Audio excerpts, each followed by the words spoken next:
Hello there. Welcome to episode 54 of Bow and Blade, a podcast brought to you by medievalists.net, your home for all things medieval on the internet.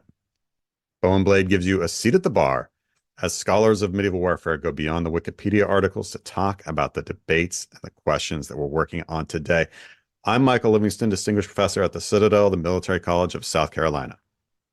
And I'm Kelly DeVries, professor of history at Loyola University, and recently emeritus of the distinguished visiting professor at Air Force Academy. Back on the West, or back out of the West, here on the East Coast here, Mike. And I guess a little less distinguished because my term ended and I lost that designation. I'm Well, now nobody's going to emeritus, hold that against you, right? I mean, you're still a distinguished fella. a Uh, distinguished guy. Yeah, yeah, I yeah, walk out in the field. you're distinguished in our book. Yeah, Kelly's back. No longer going to have airplanes, jet fighters flying overhead. Um, No. so yeah, and you were recording this mid-August. We haven't recorded anything in a while. We've both had very busy summers. Very Uh, busy summers. what have you been And doing, man? well, it took me a while.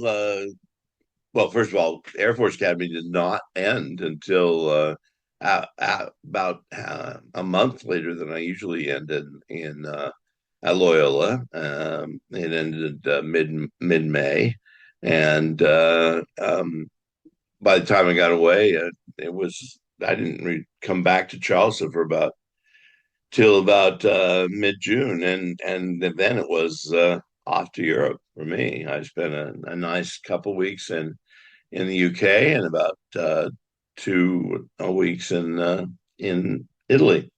So up in the down Rome for a couple of days, Florence for a few days, then the Chianti because it was so hot that all decided to go out to the Chianti. And I'll tell you, there's no more uh, paradise like that, like the Chianti on Earth. There really isn't.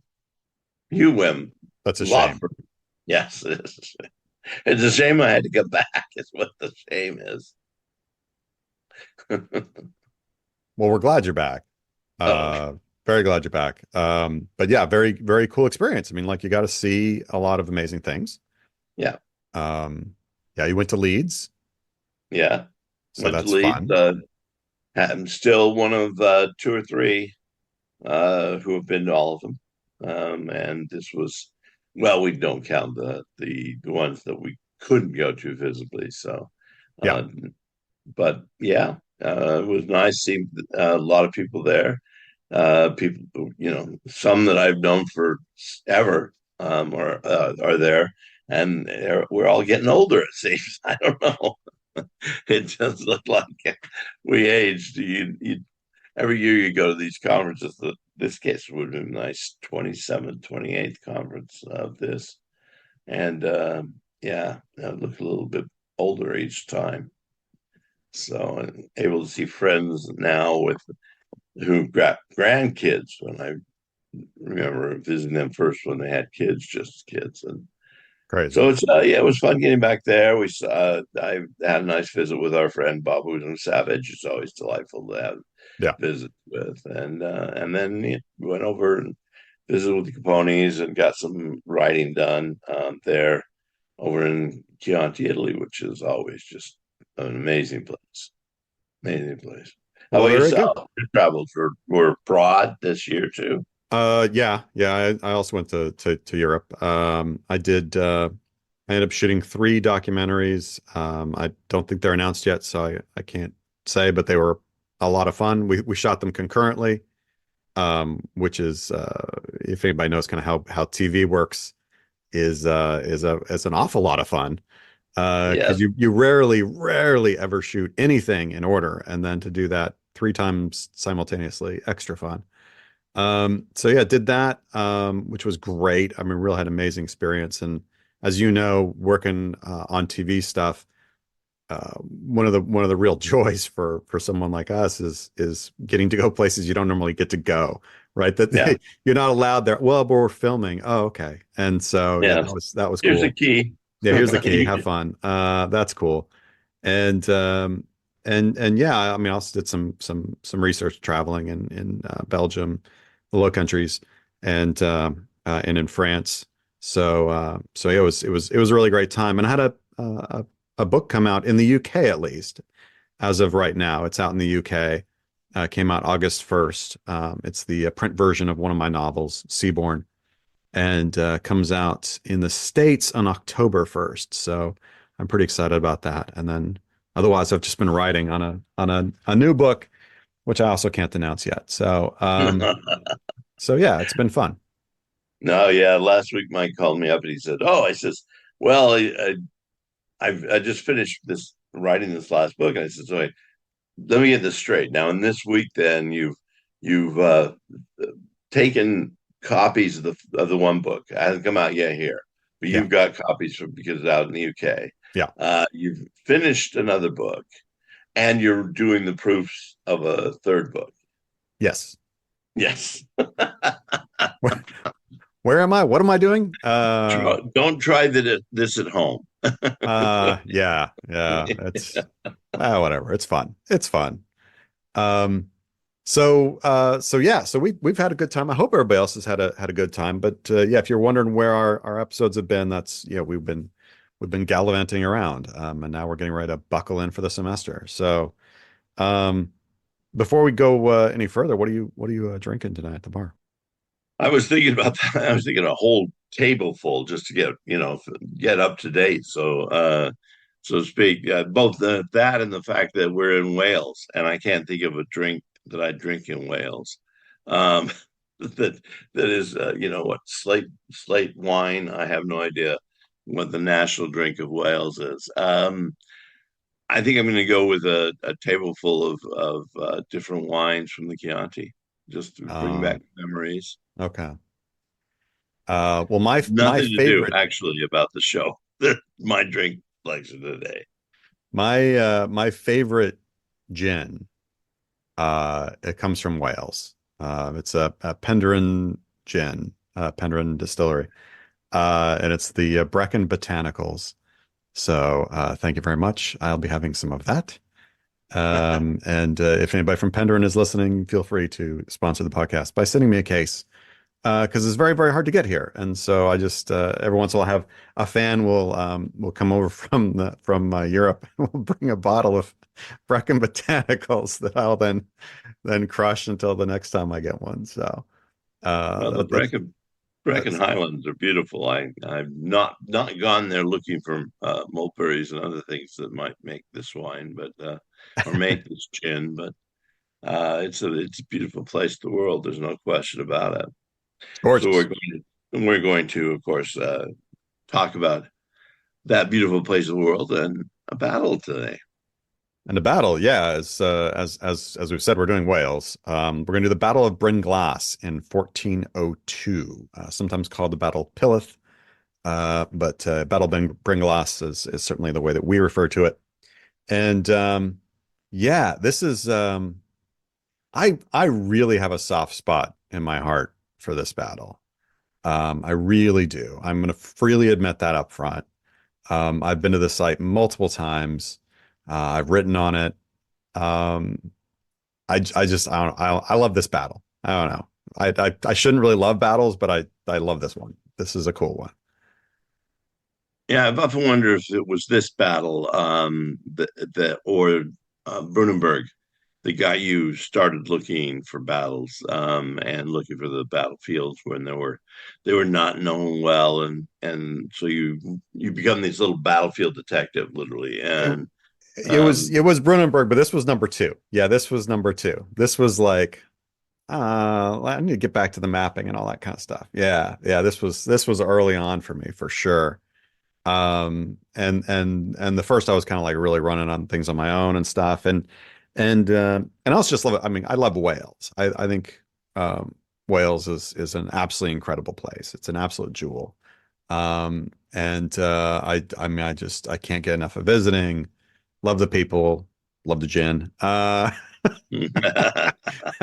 It's good food. I yeah, I love Wales. So there's a lot of kind of things I like about this. Um, but as we typically do, we should probably kind of set the stage. Yeah, set the Um, stage. and probably makes kind of sense to start this with a guy, Henry the Fourth. What is Henry the Fourth? What's his kind of what happens? Where he come from? Formerly and still distinguished Professor DeVries. Um, who's Henry the Fourth? Henry the Fourth is a usurper, really. He becomes a good king, and so I don't think anybody, if you're reading through the 15th century, very late 14th, but 15th century, he's one of many of the usurpers, but he's the one that kind of he pulls it off. I mean, he's not going to be like the later one, Richard the Third, or even Henry the Tudor. Henry the Fourth will actually be accepted by society, largely because he's replacing his nephew, or cousin, I guess would be his cousin, Richard the Second, who's been very ineffective. And in 1399, Henry the Fourth says, "Yeah, I don't think you're a good king. You got to go." He does treat Richard rather poorly, and in that he just shoves him in a hole and lets him starve to death.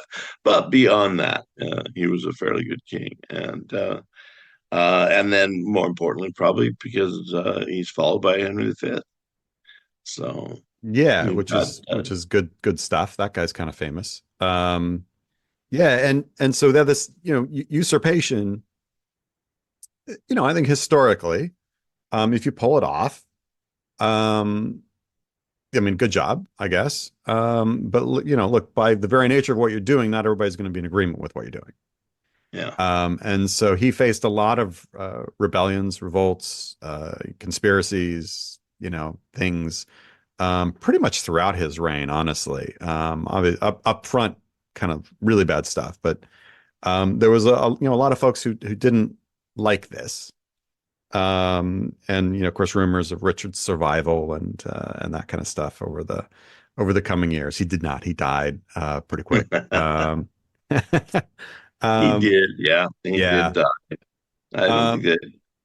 one of the things that that Henry decides to do, and this is also something that you see again and again with these folks, is you sort of take over and you're like, well, sort of everybody's kind of mad at me. I'm not super popular. You know what? Let's have a war. Let's go get somebody. And so we'll have, unity, right? Because we all got to be at war against that other person. So you got to be with me. And he decides to do this against Scotland. Mhm. So he's gonna do a campaign in Scotland. We don't got to get into the weeds on this, but it went very badly. No, It went yes. went Don't bad. use Scotland too often as a kicking horse. Yeah, They tend to kick back at they tend to times. kick back. Yeah, or just avoid being kicked, and then you spent all that money and got Yeah. nothing for it. You're just swinging it air. So yeah, this goes very badly, and it goes very badly kind of on its own. But in addition, this sort of side thing happens that becomes a huge problem, which is that on the Welsh marches, essentially, you've got these, and there's a long history of this, how this has happened, right? The sort of marcher lords and the Welsh, and loyalties and rivalries and all these just territorial problems. Whose field is that? All kinds of stuff. And it appears to be one of those kind of disputes in a local level, between Lord Ruthven, Lord Grey of Ruthven, who is Marcher Lord Englishman, and a Welsh lord, one valley over, who is I'll refer to as Owain Glyndŵr. Yeah, you Um, can refer to him as that. now, like that's not really last name in the sense that we have today. I will not refer to him as Owen Glendower, which is what Shakespeare does.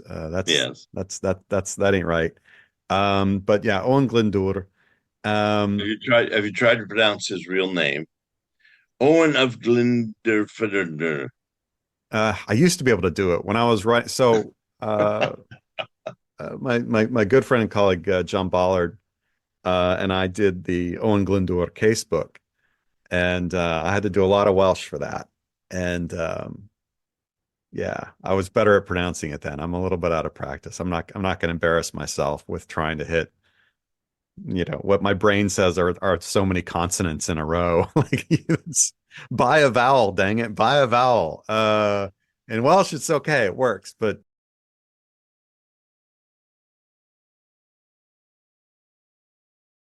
it's fantastic. It's fantastic. So, he there's this dispute, and at least one story of how this gets really, really bad is that when Henry IV sends out the, call for, calling men up to go to Scotland, Ruthin prevents the call from getting to Owain, which means now that Owain has done very bad because he didn't answer the call, and that this, as a result, Ruthin then tries to get him sort of set up, get his lands taken away from him, and all this kind of stuff, and it's a sort of power play. Maybe that's what happened. There are other stories about how this sort of rivalry starts and what ignites it. But what does become clear is that as Henry is sort of flexing English authority against Owain, um, Owain does not submit to it. He does just the opposite. And on 16th of September, 1400, he instead is declared the Prince of Wales, um, which there was one. It's a guy who will become Henry V. Yeah. Um, and I think if I remember correctly, it's actually on Henry V's birthday. It's on Prince Hal's birthday that they do this. Like I just like woo. So extra love there. Yeah, so declares Prince of Wales. Now he has background for this. He has a legitimate claim to being an heir of the great kind of houses, as it were, of Wales. So he is, if anybody's going to claim to be the native Prince of Wales, Owain's pretty much your guy. So it Yeah. makes sense that he does this move. But this wasn't a new title that the English had taken over. I mean, the English have had princes of Wales since Edward II, really. He was Edward of Carnarvon, and Yeah. he Edward, the Prince of Wales. So it is a usurpation, somewhat of Owen in getting himself involved in this, bringing back a title that he knows the English have had for at least a century, and he now assigns it to himself. And so, yeah, he's provoking some. I don't think anybody could say that he isn't. And so there's no doubt that on his calendar says the king, the Prince of England's birthday, and he says, "Yeah, I'll name myself Prince of Wales on this day, just because it'll really mess things up." It goes the whole revolt, the Glyndŵr revolt, the Welsh revolt, it gets called lots of different names. But what Owain sort of ignites ultimately becomes not local. This goes this No. this it goes to 11 really quick, really quick.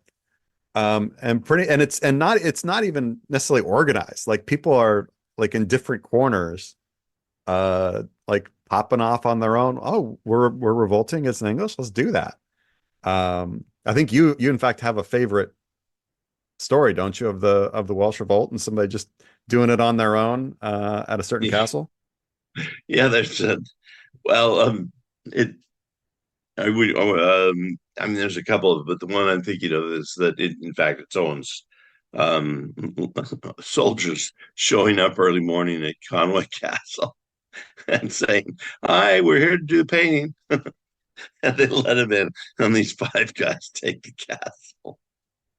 It's just, I get the feeling that in the we're 100 years into the 100 years into the 200 years war, and um, it, it the English have spent most of their effort in France. And so Scotland has been left alone. They've come down and had a couple of battles, Durham, uh, they've Neville's Cross battles, and they've appeared in various things. The Welsh never have, but they've also been a little bit restless, and it all comes out really with Owain Glyndŵr.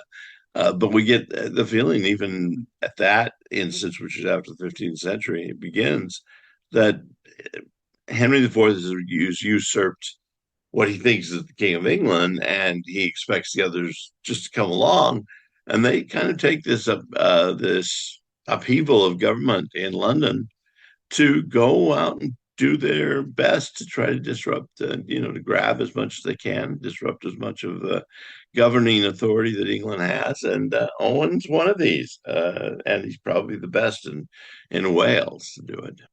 Oh, he's fantastic. And yeah, the taking of Conwy Castle, 1401, the Tudors, Rhys and Willem ap Tudor, who do this. And it is not like, it's not by arrangement with Owain's like, they did what? Like Yeah. what they do? Yeah. What? Well, they showed Yeah, up. It was a Sunday. People were sleeping in. They were ready to go to mass, and these guys showed up and said, "Oh, but we're supposed to pay." it's so good. It's so good. And this thing, there are some battles that happen, including another one of my favorite battles, which is the battle that may or may not have ever happened, Battle of Minithithagan, which is, yeah, I've reconstructed a battle that I don't 100% know existed, when I still like can't quite get my head around the fact I did that, but I did. So so yeah, the revolt is having success, and is over time organizing, right? So initially it's these sort of fires that are popping off, but they do kind of quickly gravitate to, we're doing this in support of you, Owain. And he's like, rock and roll, let's do this. Let's get the English out of Wales, right? Let's end this once and for all. After all this time.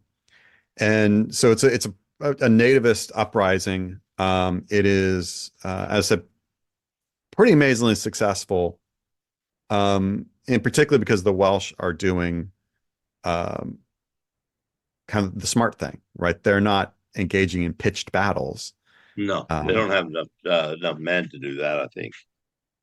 And arms and armaments and all, like yeah, they do what they can do, which is essentially guerrilla warfare, right? They are highly mobile. They're moving through the hills. They're doing kind of, the same thing that we talked a few episodes ago in the Weardale campaign, how the Scots were able to, with their mobility, take advantage of the English kind of lockdown to traditional tactics. And the Welsh are like, yep, we'll do that too. We'll do that too. Anytime the English army comes in mass, they can't find the Welsh. No, they can't. Where are Welsh they? have a way of dissolving into the natural terrain. And that's kind of the nature of any troop that is of a local militia or local adherence to, in this case, Owain Glyndŵr, that they know the place better than anybody who's coming in to invade. And they know that there are nooks and crannies that they can get into. They know that there are valleys and caves and other things that they can go to, and they can wait out, because the English have got to feed their troops. They've got to make sure the troops are on the move. They can't set them as a full garrison, although they still have control of most of the castles. To be fair, the Conway is not held for very long by those group of five painters who take it over. But but they will lead them on merry chases around the countryside, and that's really its pure form, guerrilla warfare. And it's effective. I mean, we do have incidents where there are fights, there are skirmishes, some things that are called a battle, Battle of Cadair Idris, which, I mean, is not like, we're not talking like crazy kind of size here or whatever. Yeah, These are no. kind of smaller skirmishes, but And sometimes the Welsh are losing. Hotspur gets summoned down to take charge against Owain, the fight against Owain. Does well at first, and but Owain is it's a moving target, right? He's moving around, moving through the Central Highlands of Wales, through the mountains, and it's tough to kind of pin him down. And that's sort of what leads to this battle that we're going to talk about today, Battle of Bryn, because the Welsh forces could essentially appear, kind of anywhere, and descend down, strike, and leave. So from the English perspective, how are you going to combat that? Well, you got to have your own kind of strike force, right? That's going to hit at speed when they hit. And I've often thought about all of this. Whenever Henry does this, of course, he's got to postpone his attack of France for the amount of time that it takes. He cannot be splitting his army, have a garrison over there. If Owen was suddenly to rise up even higher, he's got to put more troops there. And for this moment, at least this reign, there is no involvement in the war in France. Yeah, I mean, yeah, like you said, he can only be so many places at once, and this is really kind of forcing him to buckle down a lot of men, material, money, in Wales, something he didn't wasn't really on his radar, and now it is. Like, it's very much on his radar, because things get pretty serious, and they get really, really serious because of this battle. It was bad. The revolt was bad. But this happens, and it sends a panic through England. I don't think I ever published it, but I know I've given research on how, John Gower, the poet John Gower, writing in London, in his retirement, he puts out some poems, and like, when you kind of put together, like, what is he actually talking about? A bunch of it is he's talking about Wales, and he's talking about the outcome of this battle and how terrifying this is, and how freaked out everybody is because of what happens here. So, Owain does this. Here he comes and hits a raiding attack, and does this on the town of Knighton. So if you want to, get out your maps, I'm clicking away here on Google Earth, as I tend to do, and find Knighton. All right, that's what Owain hits. All right, he attacks it, and takes a bunch of stuff and sets some fires, and we're hitting the place. It's not a big town, not a lot of fortifications. Uh, he chooses it right. I think he does there's a lot of planning that goes into this, and the English don't know where he's going to hit. They tend to fall back to the bigger castles in certain parts, and this wasn't on their radar. I don't think they expected. And it strikes me, and you can argue about this one way or another, because I'm really talking about without out of ignorance more than anything. But it strikes me the English do not have a very good intelligence program in Wales. Owen can move all around pretty much at his own behest, without much interference or without much knowledge for the English. Yeah, he is. He's able to move. Again, a part of it is his is a very mobile force. They're all on horseback, and they are moving on these tracks that are moving over the ridge lines, and through the kind of areas where you don't normally go. You typically, with the big army or whatever, you're gonna be following the roads. He's just not doing that, and because they know the interior and it's friendly to him. He's able to really, as to kind of pop out almost wherever it's convenient for him. And yeah, the intelligence network is just not there.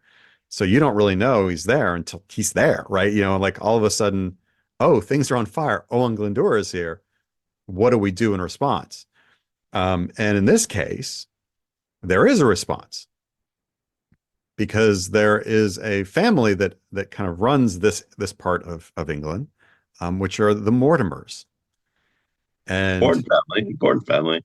very important family, very important family for all kinds of reasons. In fact, in usurping the throne, Henry IV more or less was knocking out of the way the Mortimer claim to the throne, which will become incredibly important for the Wars of the Roses. That's pretty much how that happens. Yes. Is with the Mortimer claim. So yeah, but the Mortimers have not shown any disloyalty or anything like that. Edmund Mortimer is the guy on the scene in charge. Um, his nephews in sort of safekeeping by the king because he's the potential rival claimant. But Edmund Mortimer seems to be totally loyal, no problem. And when he hears Owain has just hit Knighton, Mortimer does not hesitate. He pulls together his forces from Wigmore, Ludlow Castle, and goes marching in post haste. I mean, which is how you have to respond, right? If there's going to be a response, it's got to be like, go. And he does. Good job. Good job. What does Owain do? He retreats. He retreats. He pulls back. Now, exactly what happens uh, immediately upon, like, what is the direction of that retreat is somewhat subject to conjecture. Um, uh, to start with what we know, um, they start marching towards Knighton, and Owain pulls back. The armies then do encounter each other at Pillith, Bryn Glas, the mount of the hill of Bryn Glas, which again, if you look at a map, if you look directly kind of south of Knighton, well, I shouldn't say directly south. Directly south is Witten, but a little bit up the Lug Valley from there is a small town called Pillith. And right above that, to the west side of town, is a hillside, and that's the hill of Bryn Glas. And this battle is called the Battle of Bryn Glas or the Battle of Pillith. That's where it happened. It's actually a battle we can like locate. Like that's where it was for sure. Now, how did everybody get there? Well, that's subject to contention. There's lots of theories. I have a published theory. I'm not even sure if right now I agree with my own published theory on this. Um, I know That's a why. sign of maturity. Yeah, I know why I reconstruct it that way, and I yeah, it makes sense. I don't know.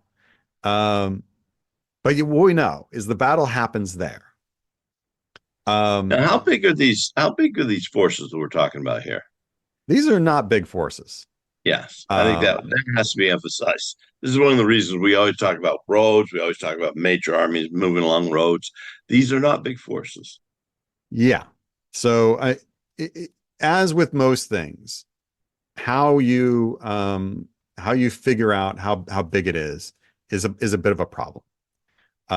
Because the sources like to talk about the numbers who ultimately are killed here being very, very large. Um, but I'm which maybe is the case, but it would mean that Mortimer lost like spoiler alert, by the way, Mortimer's gonna lose this. Like lost like 90, something percent of his force. But we're probably talking about the English having at most 2,000 dudes. Yeah. At most. I think it's less than that, but at most. And the Welsh are outnumbered, but probably not by a lot. By the time they sort of pulled in, some locals and stuff, we might be pushing two-thirds the numbers, three-quarters the numbers that the English have. Um, so they're I mean this is I mean it's decent size, right? You get say 3,000 Mm, Yeah, and folks decent size for fighting. It's a lot. Um, but it's not, again, it's not Agincourt. It's not, no, and I think that has to be emphasized because Mortimer's doing this mostly with his own retainers yeah, and maybe a couple of the local militias around, but he's not doing it with the official, if you want to call it official English army. yeah. They're over in England, they're over in London area, and or in France. But so Mortimer has to do this on his own.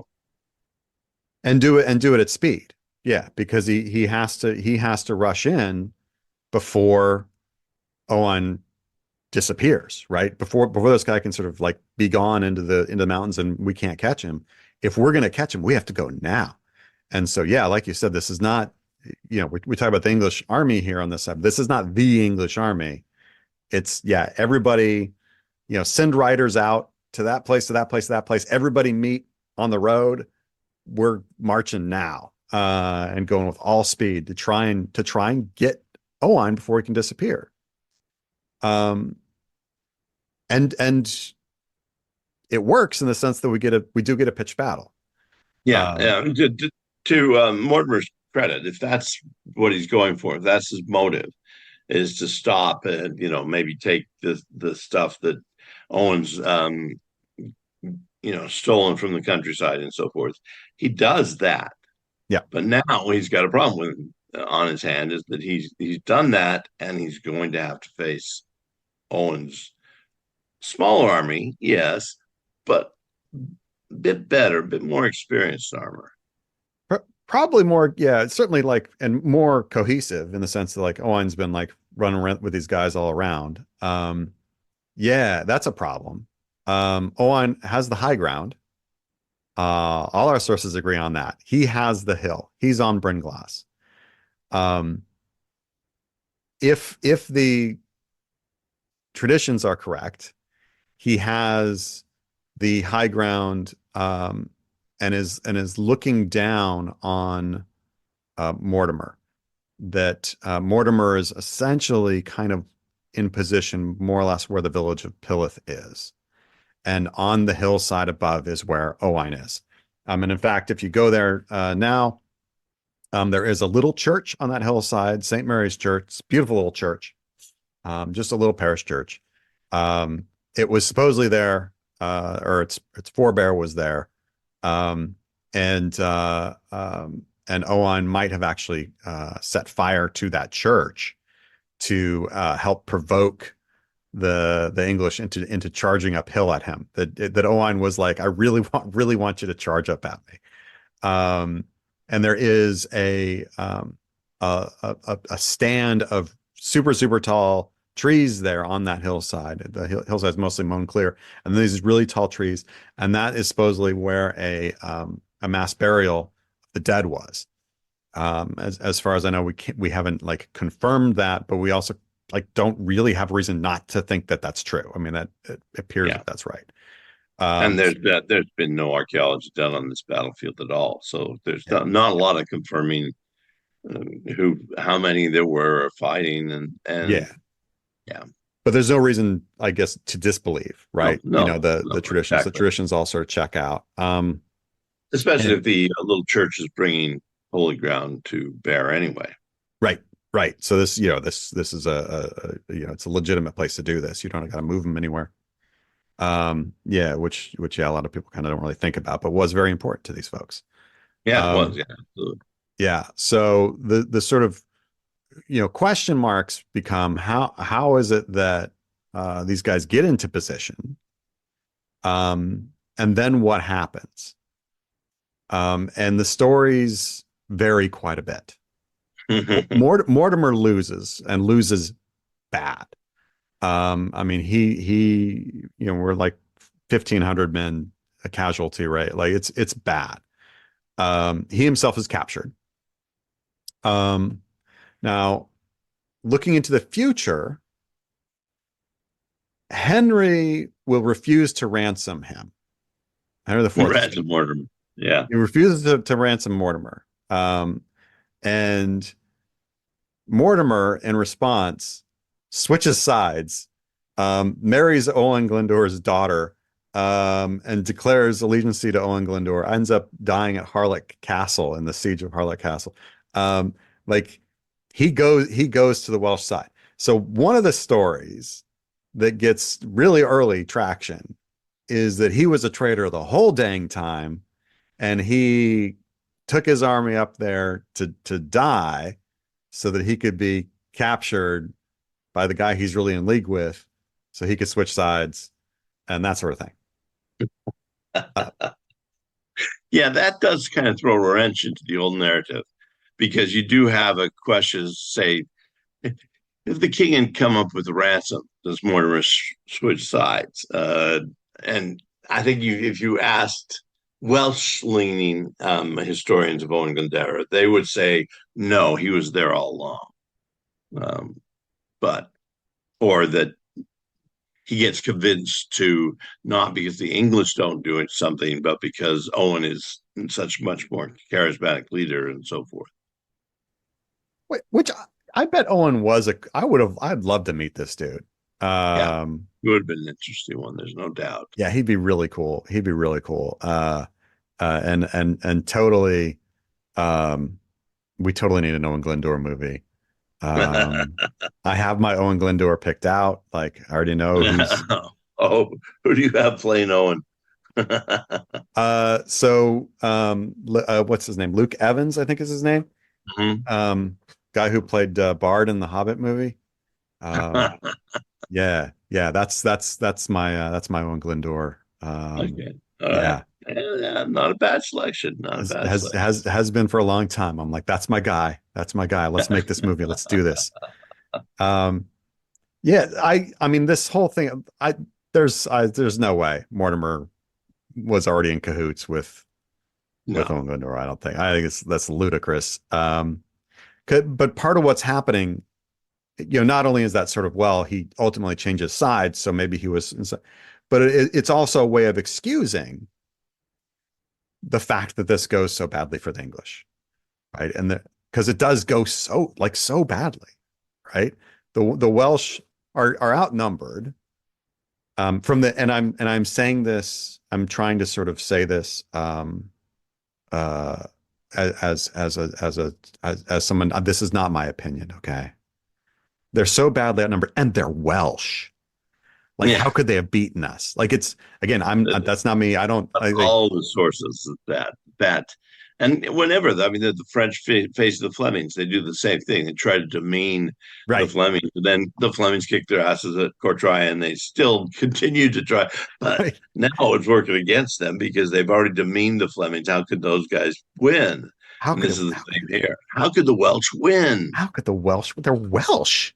The Welsh, Uh, and again, they win big. The losses on the Welsh side are very minimal. Like maybe a few hundred at most. Probably not that many. And it's like times 10 on the English side.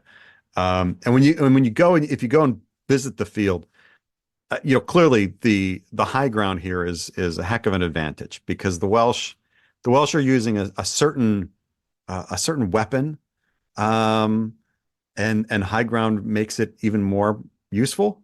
What weapon are the Welsh using, Kelly? and this is and it's got an odd Welsh name, but it's I think it's been described as a short spear, one of the ones they can use to their advantage coming down a hill, which would not necessarily have the same advantage going up.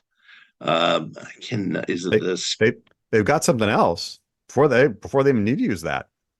You got a longbow, What am I missing? the longbow. Oh, the longbow. Yes, they are. I forget the longbow by this time, because they don't seem to have. Oh man, Uh, they seem to be all over in England, but you're absolutely right. No, they've got longbow as the well. Welsh longbows. They got this whole crowd of Welsh longbowmen on high ground. Um, you're gonna like come at me, bro. Like let's do this. Yeah, Like yeah. yeah, and if you are gonna go ahead and charge up, okay, well you're going right into the teeth of that thing. And yeah, if you get close enough, like well, we have high ground for the melee too. Um, they're And and all and and this is a time when they should have known the power of the longbow. The English have been using it for a century, and they've taken big armies out. We're still before Ashgur, so the big army that's going to fall in Ashgur is going by a lot by longbow has not yet happened, but longbow's been used at Poitiers and at Crécy and at all the small engagements. So these guys that are with Owen, the longbowmen who are with Owen, are likely trained very well, not just at home, but in fighting the French. Yes. And Mortimer kind of should know better. One of the questions of that you have to think about here is why would he charge uphill? Now, if Owain is provoking him by sort of maybe setting fire to this little parish church or something like that, that might be what's happening there. It's also, look, we got him trapped, right? You know, Yeah, he's yeah. I think this is just the English tendency at this period of time to try to or to put too much faith in their numbers. The French are doing this as well in France, but the English are now doing it here with Owain Glyndŵr. Oh, we can go get it. He's up on that hill. He's got the advantages, but we've got more troops. We can drive him up off that hill no matter what. But as long as he's up there, he's a hindrance. He's a pest. yeah. So we've got to go and do it. And then they think, and then you've got the class discussion. But these are just Welsh. Right. They're farmers. They don't have any great military significance, and then it turns out they underestimate the Welsh. Oh yeah, incredibly so. And yeah, I think that's right. You know, there's a sort of like, well, if we don't get him now, he's just going to disappear. And then, you know, Lord knows when he'll hit again and where he'll hit again. We've actually caught him. And how essential is it that we have caught him to the point that we can now, take the fight to him. This is something that, you know, they would have desperately wanted to do for months. They would have desperately wanted to do this, right? All this time they're wanting, and finally here he is. We've got him. His banner's right there. If we got to take him now, and so let's do it. And yeah, they think they got numbers, as Kelly said. So it's worth a shot. What is Owain Glyndŵr thinking? Well, it kind of depends upon the route everybody takes to get here. Clearly, he's thinking I got high ground.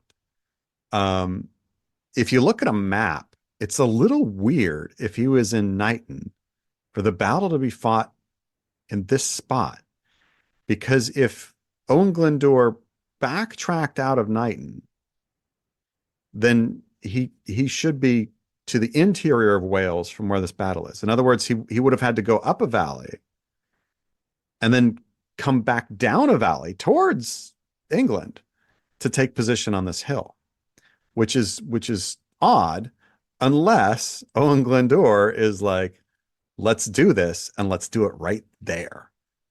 And I'm lean towards that now as an explanation. I mean, originally when I started reading a little bit about Bryn Glas, back when you were doing the case book on Owain Glyndŵr, and you asked me to write an essay on the tactics and so forth. It was, I mean, I started out with a little bit of, what's happening here? Is it just because we've got a lot of stupidity and on both sides? And I don't think Owen is that at all. I think he's gone there because he knows it's a good place to have a battle. If he's got the higher ground, he's going to erase a lot of the greater numbers of the English that are facing him. And so I think he prepares this. I don't think it's, oh darn, I found myself on this ridge when I'm going home with all this booty. Yeah, and this is the reconstruction I did. This was my argument, was that he's basically lured Mortimer into a trap. That he has provoked Mortimer's coming out with the forces. He has read the topography. He knows the numbers. He knows his advantages, and yeah, he suckers him into a fight. And probably in taking this position, like actually probably baited him to get him even to the base of that hill, baited him there. And by the time now that he's there, Mortimer also faces the problem that if he pulls back, not only is he sort of giving up this chance to have caught the big prize and all the glory and all the renown and all the sort of thank God everything's safe now, right? All those reasons he has to take the prize. But also he would be retreating in the face of the enemy, which is a really good way to get it in the back. So he's also like, once he's there, like we kind of have to do this probably. So that Owain has really kind of three-dimensional chess here. Um, is that was my take on this. Um, and I And don't know. Mortimer doesn't want to. I think Mortimer is playing the dope. He's gotten himself in the trap, and he could have walked away. I mean, if he walks away at this point and just goes into retreat because he knows that Owen's numbers are less than his, but he's going to go fight on a better suited land for him because he this is a terrible battle for him. It is a terrible battle position for him. Um, if if I'm correct in what I've previously argued, that Mortimer chased him here Mm-hmm. all the way. Then another of Mortimer's problems is he doesn't know the exact position Owain has had until he's at the feet of the hill. That's And yeah. at that I point, think you're right there. I do he think that's right. he now can't like he's actually within bow shot already. Mhm. So you're really in trouble. And the road, um, this is actually one of the things I would really love for there to be more work on. Is on exactly where there's assumptions about where the medieval road was. But I actually had in tootling around, talked to some local contacts that suggested, well, it said like they had found pilings of a bridge, which is not where everybody has said that the medieval road is thought to run. And if that's the case, if the bridge is where these pilings suggest a bridge was, then not only is Mortimer now sort of sitting at the foot of an army that has range on him, but also to escape, he would have to cross a bridge also at their feet, like that he can't. Mhm. So he's pinned in by the topography and everything at this point. Which if that's the case, like Owain Glyndŵr, you animal, uh, like you You've machine. been to the battlefield. Now I have not. I've only seen your pictures of it. Yeah, Is it very rocky terrain? I mean, is this also a factor that we get in that it's easier from Owen to move down because Owen's mostly infantry. it is smooth sailing. If he wants to charge down, it's running down a slope. It's gorgeous. I mean, it is. If I've got a dismounted force up there, we've dismounted from our horses and taken Mhm. infantry positions and gotten the bows out. Um, yeah, I have got every advantage on you. It's a gorgeous spot. And yeah, if Owen Glyndŵr or a scout or whoever, right, was like, you know what, if we can get them into this spot, they're at our mercy. We're going to destroy them. And that's in fact what happens. Yeah. Uh, yeah, it is the fight. There's not much to talk about on the fight because the fight is essentially Mortimer starts charging up and gets mowed down. One of our sources talks about a group of locals. The source calls them Welsh, but we don't know how tinged that is after the fact. Turns on Mortimer, and is like, heck with this guy, and like starts shooting the English like from their own ranks. There are theories that there is a small sort of I call it a valley, but it's like a gully really, on one side of the hill that you could position troops. And especially if you positioned mounted men, left some men on horseback and positioned them in that gully.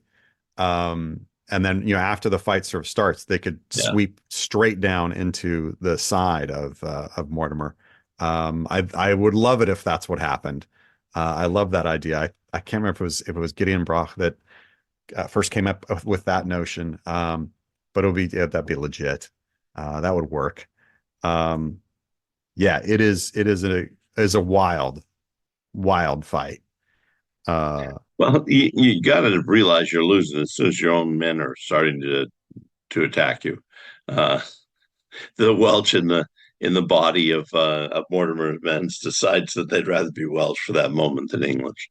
yeah, yeah. They're like, you know what? Forget this. We're gonna go the other way. Um, That's when you may say, "Okay, retreat, run away, run away." yeah, and this basically it's destroyed, right? Mortimer's army here, these, which again, not a huge army, but I mean, a couple thousand Yeah, yeah, strong, that's pretty big, is destroyed. Destroyed. And the shock of that reverberates across England and just sheer terror. Oh my God, that an English army went into Wales and evaporated, right? Like, oh my God. And it really sends panic. There's also stories about horrible things, the Welsh women doing horrible things to the bodies of the Englishmen after the battle, um, cutting off certain parts of the gentleman and putting those parts into other parts of the gentleman. Uh, I don't think any of that happened. But it's there. yeah. Uh, It is there, it's there. and it goes all the way back to reporting by the earliest Roman troops encountering Wales, and these type of depredations taking place. So they may be borrowing some of the mythology of earlier to heighten the Welsh reputation for ruthlessness. Yeah. Um, Yeah. How yeah, barbaric are those guys? Oh my yeah, gosh, they're awful, right? And it really is, as I said, it causes this existential panic in England. Of course, on the Welsh side, it's like biggest recruitment tool ever, right? This thing right. is happening. Oh my gosh, look how good we are. And the rebellion is going to continue for years and years. Um, Not as studied as it should be. There are some good books out there, including Owain Glyndŵr, a case book. Um, but The yeah, best by the bar. It has all the original sources. If you're going all to the start original sources in looking, there. oh Uh, yeah, Rhys Davies has done an amazing book. Aled Williams, Griffith Aled Williams, done some incredible stuff. It's starting to get some more attention. But look, this is a fight that's ultimately going to bring a French invasion. Like, hmm hmm although invasion is rather large word to call a few hundred troops going into Hereford and City for a while. yeah, Uh, but but it will cause interest among the French, who are trying to take advantage of the English not being as active in the Hundred Years' War at this point, and so they do take opportunity of moving 100 people or 200 people in, but that's it. it is uh, I mean, ultimately, this Shrewsbury, the Battle of Shrewsbury is going to end up happening, at least in part because of this, because Mortimer isn't ransomed, and that upsets his brother-in-law, Hotspur, and who's already upset about Henry IV demanding all the ransoms from the prisoners that have been taken in the north from the Scots.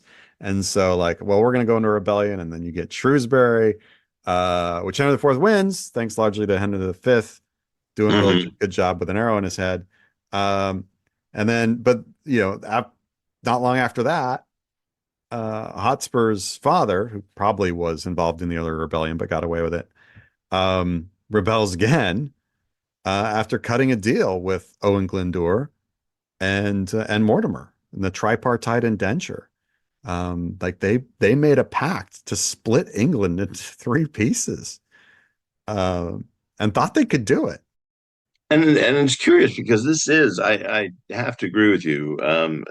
I think initially when you told me you were doing this, and I had to think, oh well, but what is he? He's just like a little ruffian, and that's pretty much what he ends up being, because once Henry V rises on to the throne, he really kind of just sidelines Owain Glyndŵr and tell we don't really care about Wales. I'm going to France, and that's that. But I think it does have a lot of important aspects to the way that England's history then develops for these decades, for sure. But even in France and after 1415. Yeah, I absolutely agree. It's the Owen Glyndŵr's rebellion, you, you can look at it in so many ways. It's so important, right? It does shift the political dynamics. It has a huge role, I think, in reopening the Hundred Years' War. Um, and this is where Henry V learned how to fight, how to engage in a campaign, right? Yeah, He's the one who's ultimately put in charge of putting down the rebellion, and he is good at it. yeah, He's he's pretty good good at at it. it. And he learns, like, okay, this is how to have command in the field, how to have respect with your men, how to manage the finances of, like, making sure everybody's paid, making sure we got enough supplies to engage in that siege. Where are we going to do the siege? We're going to do that. Like, this is his like leadership laboratory, essentially, is Wales. Um, Well, and it's he good. learned. You could say Henry learned battle from Shrewsbury, but he learned strategy from having to encounter the Owen Glyndŵr rebellion. Because despite the fact that Glendower wins this battle, he's still a long way from winning the war, and he knows it. And one of the main things is don't contend with the larger armies coming from England. You have to stay out of their way.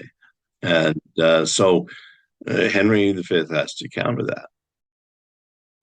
And manages, Henry V, well, Prince Hal, future Henry V, does manages to engage in some battles, with Owen.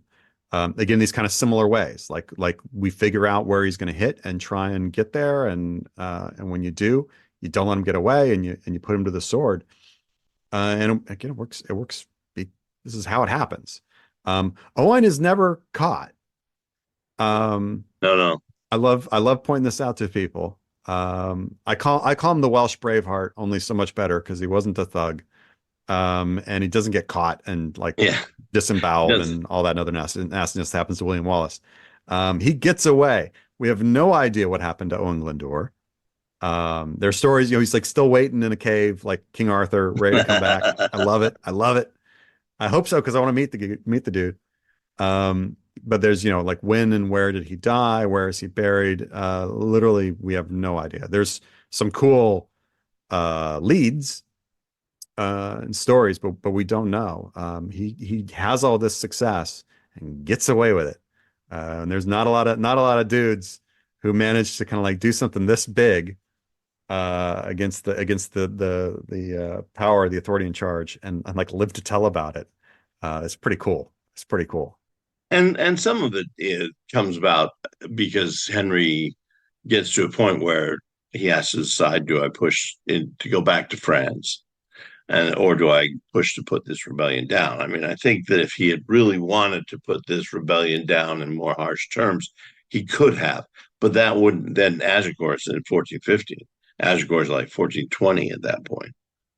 Yeah, I mean, at that point, things have Owen has lost a lot of his strength. He's now increasingly kind of having trouble getting enough guys to be more than just a nuisance. And yeah, Henry's response to that is, instead of just squashing this, here's blanket amnesty. Um, stop fighting, and we're good. Unless you're Owen Glyndŵr, he doesn't give him, like, no. But he says, well, I'll give amnesty. And a lot of folks at that point were like, okay, I'll take that deal, just so that I don't, have to continue with this fight, and things can get back to peace. So in 1411, the pardons are to all the Welsh, excluding Owain. He's the only one excluded. But he is offered pardon himself. And the timing is not by coincidence. No. On the 5th of July, 1415. So right before Henry V leaves to go on the Edgecourt campaign, he offers pardon directly to like Owain Glyndŵr. I will pardon you. All you got to do is like accept it. Never hears back. And it's one of the things that one of the clues potentially as to when exactly he died. Maybe he was dead by that point. And that's the reason he didn't accept the pardon. We don't know. We don't know. But yeah, the Battle of Bryn Glas. Again, I love this battle. Yeah. I love it. I love it. Well, one of the things we tried to do in these podcasts is not just hit the big battles, the Crécy's and the Agincourts and Poitiers of the day, but also to go to these little ones, Authie and Bryn Glas. On our list to go was the Siege of Dinant and by Charles the Bold in 1470 or yeah, 1473, 72, 73. So, because they're everybody as important. They may not be as important to us now studying them. We want blood guts, we want big armies on the field and everything else. But that's not the way war was fought in the Middle Ages. It was mostly these type of engagements. And again, somebody who thinks he should be in power or should have more power against someone who's trying to keep him from having that power. Yeah. And yeah, sometimes these little ones have these huge reverberative effects, and that's just cool. Yeah. What do you wish we had of this battle? I wish we had more sources, especially from the Welsh side.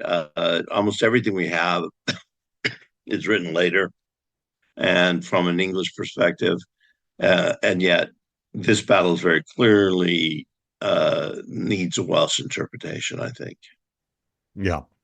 I'd love Uh, to. I absolutely agree with that. I wish we had some really good archaeological work on this thing. Yeah, that would be the Um, second thing. Yeah, you and yeah, I are in accord there. yeah, because I mean, theoretically, we basically know where it is. Like we know where we should be checking. We know what we should be digging. And man, would it be like a potential treasure trove to really kind of lock down some of this stuff. It's yeah, it's cool. Yeah, what could we learn by getting in there? Be good stuff. Be good stuff. So if anybody's got a bunch of money they want to spend on a archaeological dig in Wales, this is the place. If you want to do one in France, we have other ideas. So There's a lot more battles fought in France, but this one would be cool because the other thing is we're talking about two pretty um light. There were light forces, but they're forces that are not. They're not using the standard state of the art equipment. So it'd be interesting to see what regular soldiers are wearing around the turn of the 15th century. That seems to be something that is not looked at as much. I mean, because we're right in transition between plate and mail, let alone what would armies that are being raised from these areas that are very rural. What are they wearing? I'd be interested in archaeology work to see that. yeah, yeah. Well, I hope everybody enjoyed this little conversation and us being back off of our hiatus for the summer. Um, Knocking the rust off. Knocking the rust off. Yeah. And really, I hope that you'll join us next time because next time it's Q&A time, everybody. It's it's Q&A. it's Q&A. We've got some good ones. There's some good ones that we've already received. So Yes. Yes. But if you have more, send them to by all us. means, yeah, Um, yeah. but yeah, we already Next have a few good days. list. We have some updates too on like responses to previous things that we've posted. So yeah, it should be good. It should be great. So join us for our next Q&A. Q&A number 11. Number My 11, yeah, yeah. my God. Incredible. And also you can hear us on the podcast, but now that it's going up on YouTube, again, there's it's just audio, but still, it is YouTube. And so join us there if you're looking at some of the back ones. This is number 54, then, isn't it? 54, yeah. We're at 54. Crazy, crazy Woo, stuff. woo. Yeah. So look, they're locking the doors on us. Please do join us next time for our Q&A. And as ever, a reminder, this podcast is sponsored by medievalist.net. So the best way to support us, other than buying our individual books, of course, is to join their Patreon at patreon.com/medievalists. And that's also a terrific place to drop us a line if you have a question for our upcoming Q&A. Thanks for listening, everybody. Thanks. We'll see you later.